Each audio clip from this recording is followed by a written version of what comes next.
Hello everybody and welcome back to Muramasa the Demon Blade. This is Kisuke Act 7. Torahime 様は江戸の大結界を破らんと霊峰富士の龍脈に向かわれました。トラ姫はどの道で行ったんだ。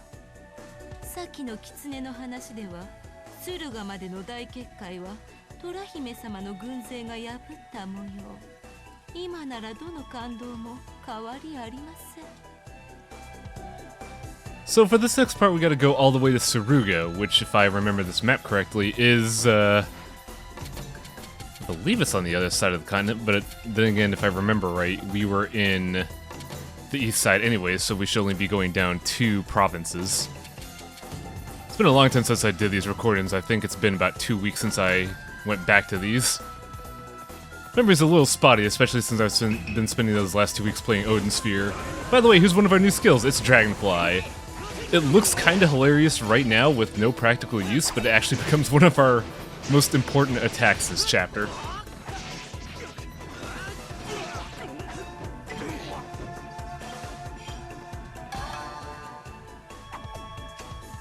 Yeah, looking back on this game, the backtracking really does kinda detract from it, and I do kinda wish that they didn't emphasize it as much. As I mentioned before in a past episode, the fast travel should have happened a lot earlier, or the palanquin bearers should have been a lot more useful. Because really, at some point halfway through the chapters, you begin to realize, man, there's a lot of backtracking. But luckily for Kisuke, it's not too much at this point, if I'm remembering this right.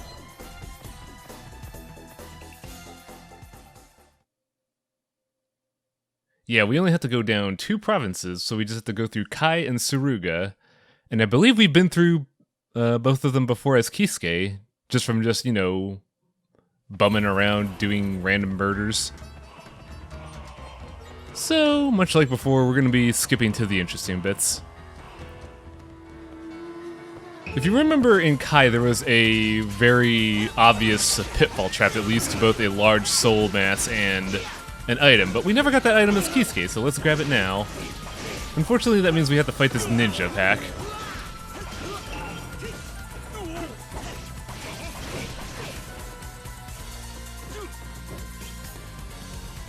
Easy enough. One of the very few important item pickups is Hot Pot Cuisine Volume 3. Still don't know what it does. With these little woolly eyeball encounters, you gotta be really patient, because if you do it too early, some of them haven't spawned, or some of them won't spawn, and then you'll have to actively work to do them. But out here is a hot spring that we've seen before, but nothing happens until this chapter.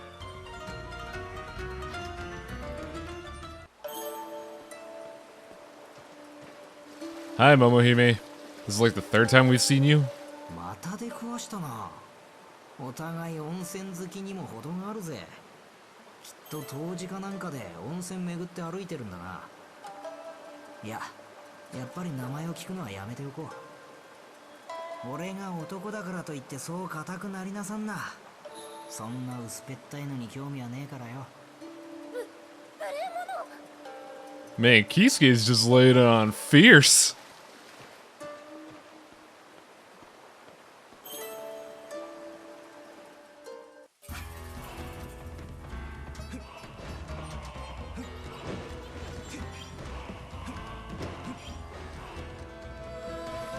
And now that we're done in Kai, we get to go to Suruga.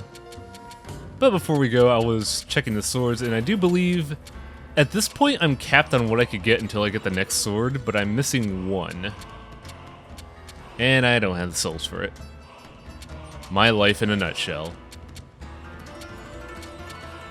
Somebody in the YouTube comments was mentioning I should really focus on equipping those accessories that give me more money and souls, but the problem is, like, it's a lot more practical to equip 1-up in certain circumstances. In this circumstance, not so much though. Since I'm capstoned, I don't really have a weapon I could be 1-up on, so yeah, at this point, a better soul, getting more souls or more money would probably be better. But what can you do? I don't often focus on optimization. There's really no optimization to this game to begin with. There's no real sequence breaks, it's a very linear game. The only real sequence break is that you could equip 1 or 2 accessories to get one sword ahead of the curve.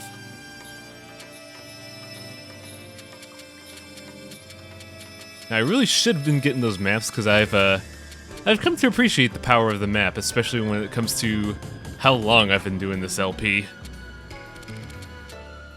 It helped to know where and when to go without wasting a lot of my time and hard drive space.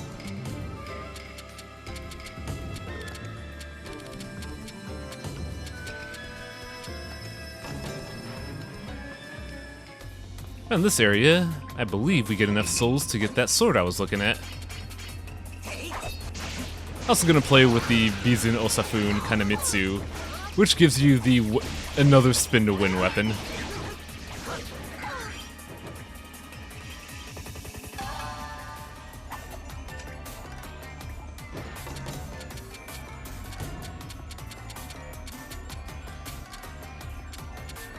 And with this, we get the Bridge of Lament, a longsword with a not-so-great skill. And due to all the branching paths on Kisuke's sword tree, we are effectively capstoned. So I could take off the Chaos Mask and just, you know, equip a better accessory, but that requires effort. Out here we get to test out our new sword on a pig. Yeah, Dark Cross 2 isn't that hot. You'd probably be better off using other weapons, because this is not that good a weapon. But hey, I managed to kill the boar off screen. And I wasted my... That was me realizing I wasted my quick draw, trying to cancel it, and then thinking, ah, fuck. Gotta be careful with your quick draw, kids. All the way out here, we reach the area. Luckily, there's not much to this chapter. I could say the same for the final act of Kisuke, but unfortunately I do a side content that is kinda long and bumps that episode longer to a point where I'm not... I don't want to spoil the fun, but we'll say Kisuke's last episode is long. We're at the base of Mt Fuji now. This dungeon's actually pretty fun. There's a good mix of tile sets and enemies. And the boss is... interesting? I won't spoil it, but there's a lot of odd reactions to the boss we're gonna face for this chapter. But for now, we gotta fight the best Gaki, the ones that are bloodthirsty and never stop fucking attacking. Even when I'm in the middle of my combo, they still get a hit in. That's ridiculous. I hate these guys.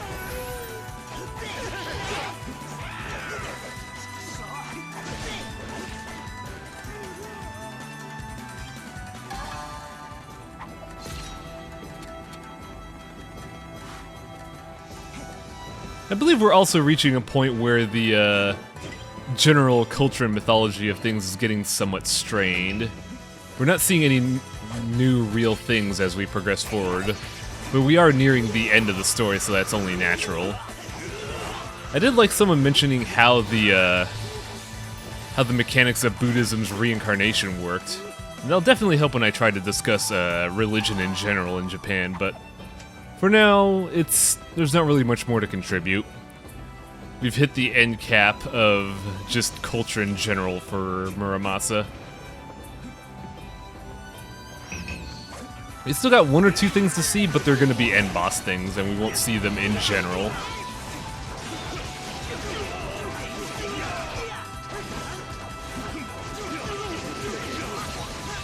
Yeah, I'm going to be abusing the hell out of Tempest. It is a great general purpose attack.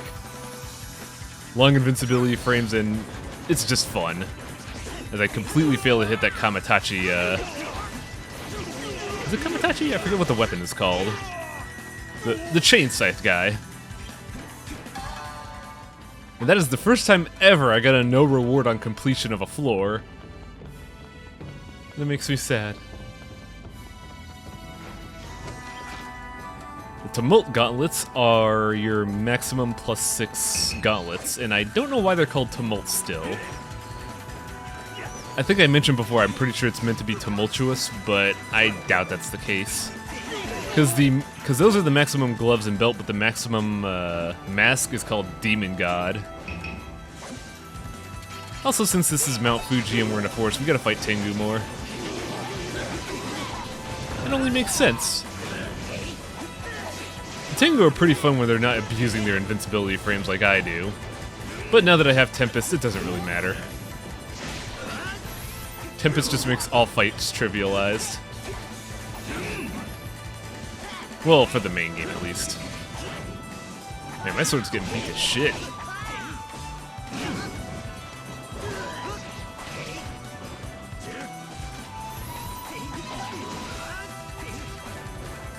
Yeah, when you fight Tengu, your weapon durability gets very dangerous at some points. Because they can very easily break your sword.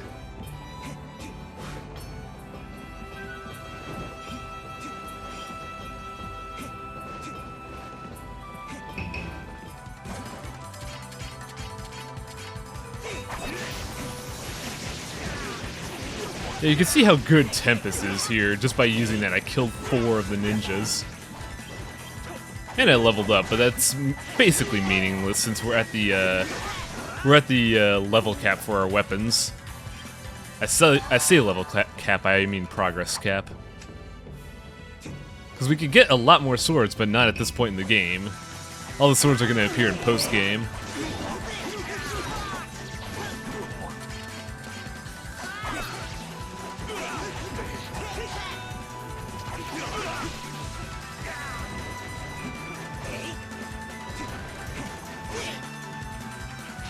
Yeah, I believe from this point on in Mt Fuji, the tile sets get a little mean because they focus on verticality. And with how platforming works in this game, the fights get a little tough to deal with. We're gonna see that later in the dungeon itself.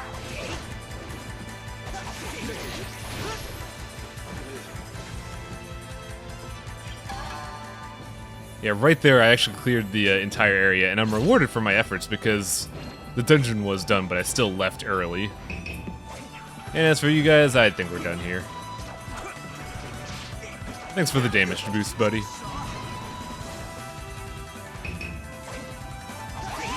I love how there are demons even here. Like, how the hell did you get to Mt Fuji? I mean, granted, you do work for the higher-ups in the reincarnation cycle, but still. Now I'm trying to be careful here because there's a demon right at the entrance and I don't want to escape because I want my EXP reward.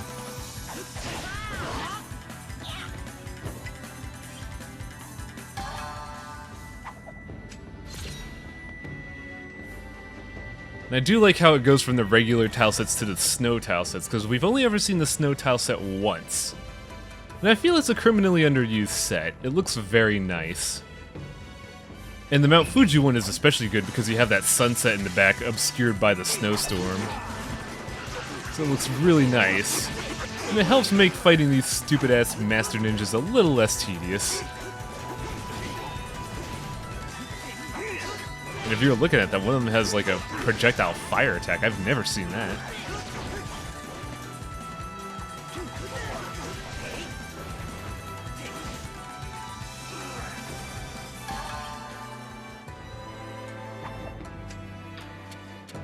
Now we went all the way out here to find Torahime, who's trying to correct all of the barrier issues near the capital of Japan.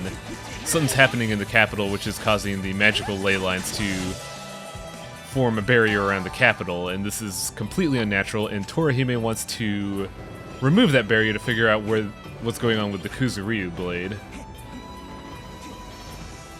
And as Kisuke, we're worried about Torahime, so we're going to find her. But we're going to find out that things are very calamitous because of this, once we eventually get there, and these ninjas aren't impeding our progress. Yeah, this is kind of why I don't like fighting the ninjas, because at any point they could say, nah, I'm gone. I have my invincibility frames now.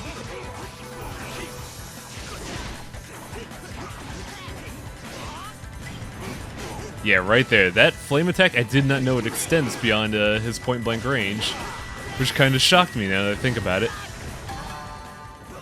Also, if you looked at that bonus real quick, It was called "'Tis But a Scratch." If you've ever seen Monty Python, you know what that reference is supposed to be. And for whatever reason, I only ever see it in these past chapters. From Kisuke Chapter 7 onward, I see that a lot, and I have no idea why.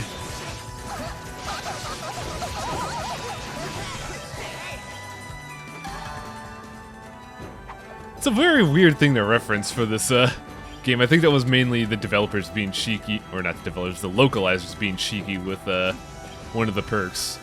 I'm just kind of curious as to why it triggers. Maybe it's like you only took a single digit of damage. It's especially weird because the joke with "'Tis But a Scratch" is that the Black Knight lost his arm in Monty Python and the Holy Grail, but he considers it quote-unquote a scratch.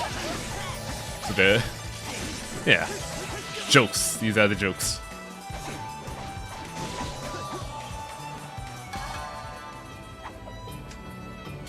I might have missed it there, but I think I got "'Tis But a Scratch" and Flawless Victory in the same frame, which doesn't make a whole lot of sense. Now this is the tile that infuriates me to no end. It's a really tall tile with ninjas, with chain sights on thin platforms, and oh man, this is a pain to deal with. I am so glad this game doesn't have a grading system because I would be getting an F rank on this fight specifically. This is the worst tile in the game, not counting those castle ones, and I just... oof. It is so bad. It wouldn't be so bad if the enemies didn't have the chain sights, but they do. And it makes it so much harder to deal with. Which is why I pretty much resort to Tempest to make sure it doesn't attack.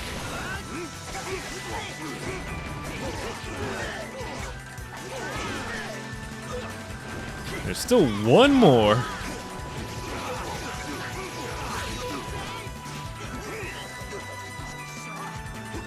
I can't even get down there.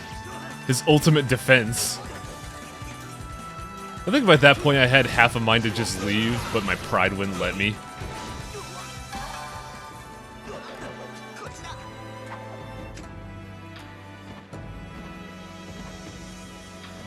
Ooh, Big Soul. Very nice. Yeah, people were mentioning before on a specific Big Soul that I couldn't get. A lot of them mentioned using air dashing. And that problem is addressed here to where souls on the platforming segments don't appear during battle. So even if I could have dashed during the battle, I couldn't have gotten it during the battle. And you can't air dash during platforming segments, unfortunately. But enough about that, we're at the boss. Now, you know how I mentioned that Dragonfly is going to be our most useful ability? We're definitely going to see that here because it's how we're going to beat the boss. If I ever get finished preparing.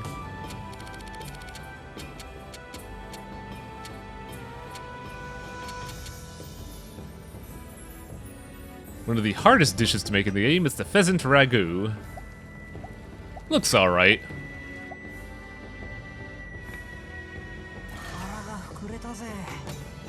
I find it mainly hard to cook these hot pots because at the ends of the game you don't really have all the ingredients.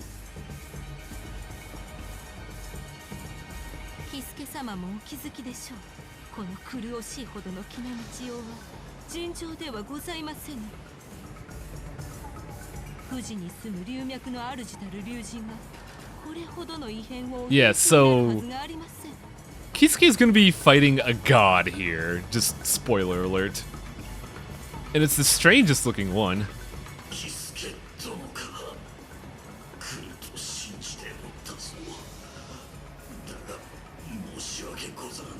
Yeah, at this point everybody's realizing that Kisuke is actually a cool dude and they're respecting him now. Which makes sense because they also just get completely jobbered here.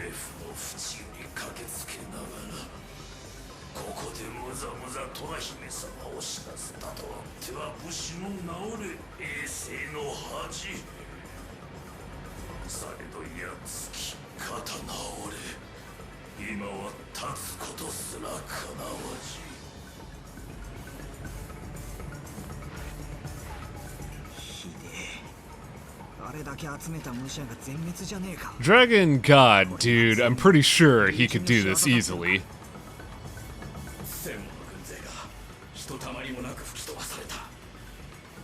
It's always interesting to see that line specifically, the dragon protected by scales of steel. You hear that in almost every form of literature that involves dragons. I'm not trying to make it sound like a criticism, I just find it funny that even in Japanese fiction you hear that line.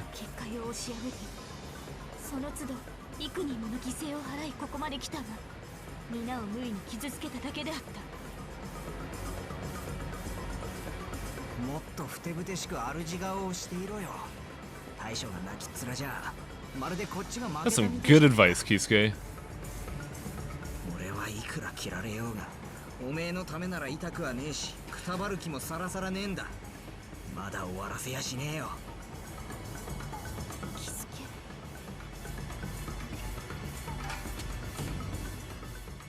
So yeah, that's the dragon god. It looks a little strange. I understand what the artists were going for. A lot of old Japanese paintings had dragons that looked like that, but it looks really doofy. Like, all tension in the circumstances is kind of blown away the moment you see Dragon God.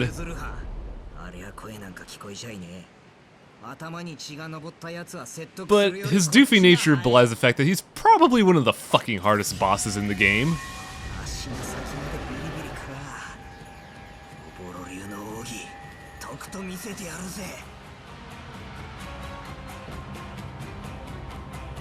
So here's the Dragon God fight. It's not like the one in Demon Souls. This is actually a fun Dragon God to fight, because he's actually really fucking hard. And this is probably the best fight I ever have with him, period, because I never realized Dragonfly is completely fucking psychotic. It puts you in the perfect position to attack him and then just go nuts for a good 5 seconds. Because look at this. We're only about 10 seconds in. I've already hit one of his 6 HP bars? Looks like 6 HP bars.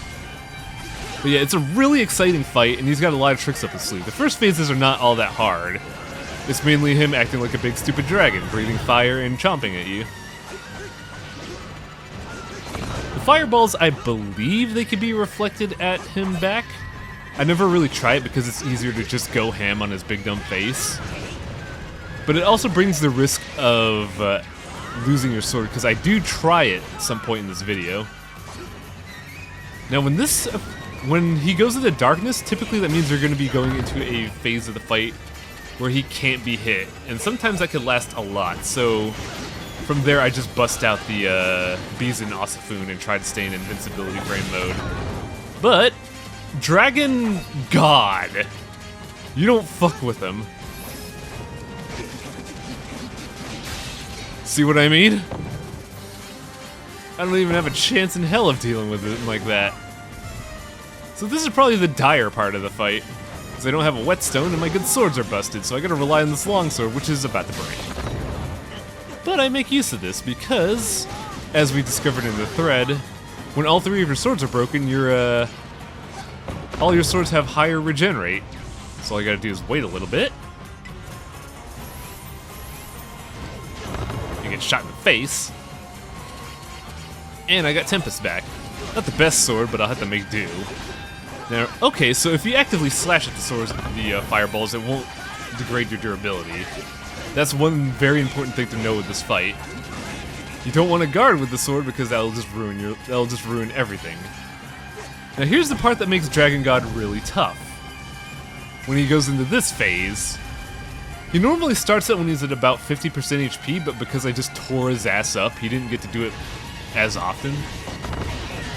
Now in this phase, he's completely invincible, so even if you do Dead Man's Volley, you're not gonna be able to deal with him. And whenever he does that motion right there, that is a feel effect of damage.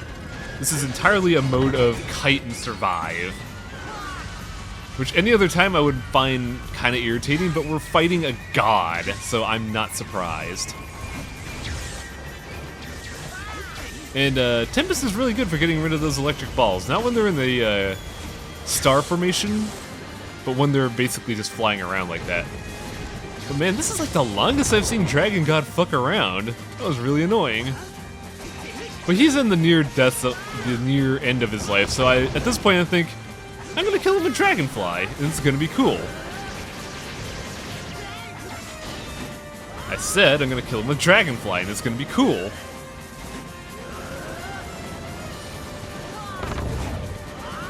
See? It was cool, right? No, it wasn't cool. But yeah, that was Dragon God. Probably the hardest and one of my more entertaining fights in the series, because wow, that one went by swimmingly.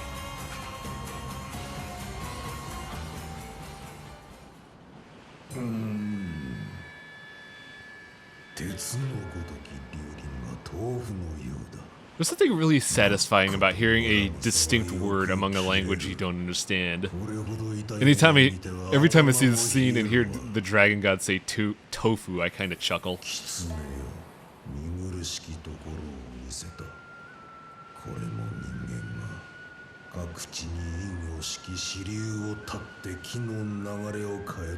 Now, a design thing to bring up that kind of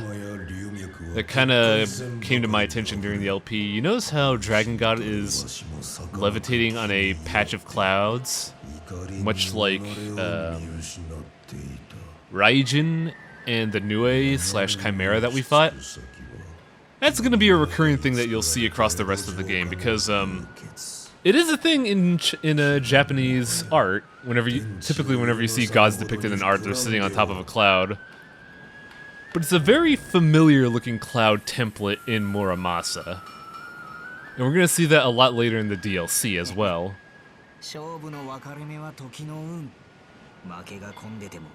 More good advice from Kisuke. He's very philosophical, this little boy.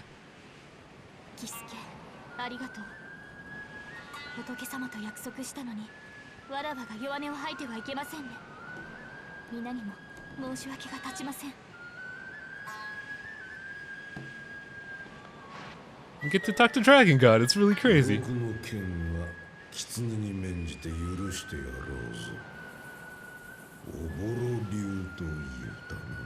keep referencing the Oboro sword style as the thing that is aberrant, unnatural, and god-slaying, but I feel like it's a combination of the Oboro style and Muramasa's sword forging techniques.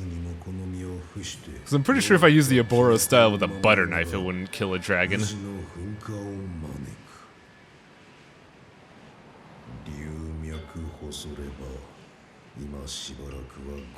And yeah, this is the big scheme that the Emperor has been planning.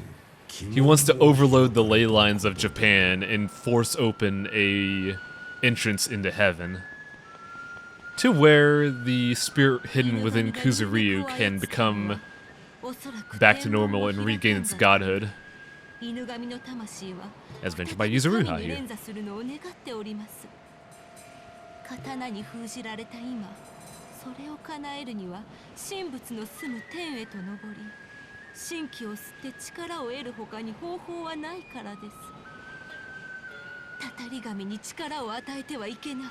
It's a very interesting description of the Kuzuryu blade, a godling.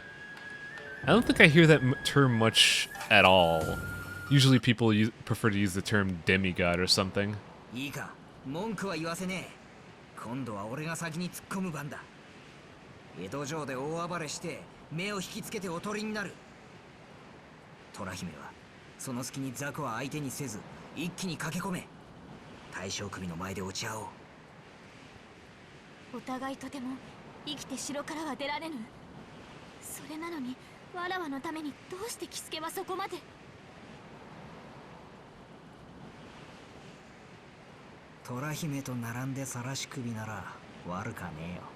Yeah, that's a great way to just put it all on the line, Kisuke. You're a smooth talker. How do you respond to someone that says, I would gladly put my head on the headsman's block for you? That's just like, whoa. But because we got the weasels on the wind, we also get access to the Sword of Light. And the Fading of the Dawn. And a lot more swords.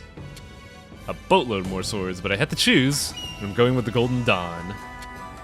And that's the last we'll get for now, but I believe the last sword is the one that we're capstoned at for Kisuke's plot.